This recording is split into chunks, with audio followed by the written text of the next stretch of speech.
Jimmy Neesham, কেন উইলিয়ামসনদের নিয়ে এবার গ্লোবাল সুপার লিগে যাবে রাজশাহী ওয়ারিয়র্স। তাদের সাথে দেখা যাবে নামকরা সব দেশি ক্রিকেটারদের। বোলিংয়ে সাকিব, রিপন মন্ডলদের পাশাপাশি ব্যাটিংয়ে দেখা যেতে পারে তামিম শান্তদেশ। এদিকে এরই মাঝে নিশ্চিত হয়ে গেছে টুর্নামেন্টের 3 দল। পাকিস্তান, অস্ট্রেলিয়া আর ইংল্যান্ডের শীর্ষ ফ্র্যাঞ্চাইজির সাথে লড়াই করতে হবে বিপিএল চ্যাম্পিয়নদের। জিএসএল এ রাজশাহীর সম্ভাব্য স্কোয়াড এবং নিশ্চিত হওয়া দলগুলোকে নিয়ে বিস্তারিত রিপোর্ট।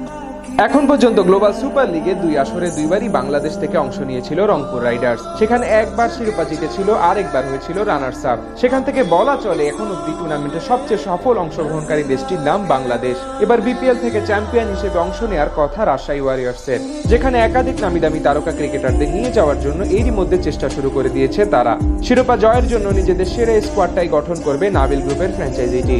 এরই মধ্যে বেশ কিছু বিদেশিকেও নাকি আগ্রহের কথা জানিয়েছে তারা। এ নিয়ে কোচ হান্নান সরকার বলেন, রাজশাহীর হয়ে খেলা কয়েকজন বিদেশি ক্রিকেটার গ্লোবাল সুপার লিগে অংশ নিতে আগ্রহী। তাদের এজেন্টের সাথে যোগাযোগ হচ্ছে আমাদের। প্রথমবারের মতো বাংলাদেশ প্রিমিয়ার লিগে অংশ নিয়ে পেশাদারিত্বের দিক থেকে সবাইকে সন্তুষ্ট করেছে নতুন এই ফ্র্যাঞ্চাইজিটি। দেশে বিদেশি নামিদামি তারকাদের পাশাপাশি বেশ ভারসাম্যপূর্ণ স্কোয়াড গড়ে লড়াই করেছে কোচ হান্নান সরকার। সেখান থেকে আসন্ন জিএসএলও তাদের নজর শক্তিশালী স্কোয়াড গড়ার দিকেই। এক্ষেত্রে তাদের ব্যাটিং অর্ডারে থাকতে পারে অনেকটা দেশীয় নির্ভর।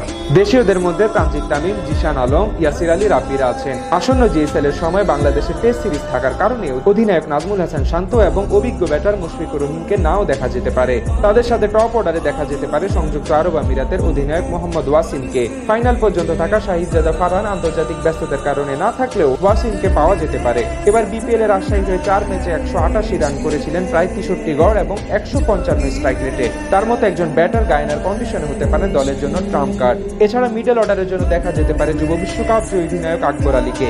যদি শান্ত না খেলেন সেক্ষেত্রে তার কাঁধেই উঠতে পারে অধিনায়কত্বের গুরুভার। তার সাথে ডোমেস্টিক ক্রিকেটে পারফর্মারদের মধ্যে আরো 2-1 জন যোগ হতে পারে। এছাড়া যদি আন্তর্জাতিক শিডিউল না থাকে সেক্ষেত্রে কি অলরাউন্ডার জিমি নিশামকে আরো একবার দেখা যেতে পারে রাজশাহীর জার্সি গায়ে। তার সাথে কেন উইলিয়ামসনকেও চেষ্টা করবে তারা নিয়ে আসতে। এছাড়া স্পিনার হিসেবে মেহরুব হোসাইনের সাথে নেপালের লেগ স্পিনার সন্দীপ লামিচানকেও দেখা যেতে পারে ফ্র্যাঞ্চাইজি ক্রিকেটের বিশ্বকাপ মাতাতে। পেস ডিপার্টমেন্টে জাতীয় দলের তারকা তানজিম হাসান সাকিবের সাথে শ্রীলঙ্কার বিনুরা ফার্নান্দেকেও আনতে পারে তারা। এছাড়া বিপিএল এ দুর্দান্ত করা রিপন মন্ডলকেও দেখা যেতে পারে স্কোয়াডে। সব মিলিয়ে বলা চলে বেশ শক্তিশালী টিম নিয়ে চ্যাম্পিয়ন হওয়ার লক্ষ্যে যাবে রাজশাহী ওয়ারিয়র্স। এরই মধ্যে টুর্নামেন্টে নিশ্চিত হয়েছে 3 দেশের 3 ফ্র্যাঞ্চাইজি। ILT20 লিগ থেকে শিরোপা জয়ী ডেজার্ট ভাইপার্স, অস্ট্রেলিয়া থেকে বিগ ব্যাশ চ্যাম্পিয়ন পার্থ স্কচার্স এবং host team Guyana Amazon Warriors. মোট 5টি দল নিয়ে টুর্নামেন্ট আয়োজন হওয়ার আরো 2টি দলের নাম এখনো চূড়ান্ত করা বাকি। ক্রিকইনফোর প্রতিবেদন অনুযায়ী 2 দলের সম্ভাব্য তালিকায় আছেন দক্ষিণ আফ্রিকার ACT20 champion Sunrisers eastern cap. ইতিমধ্যেই তাদেরকে আমন্ত্রণ জানানো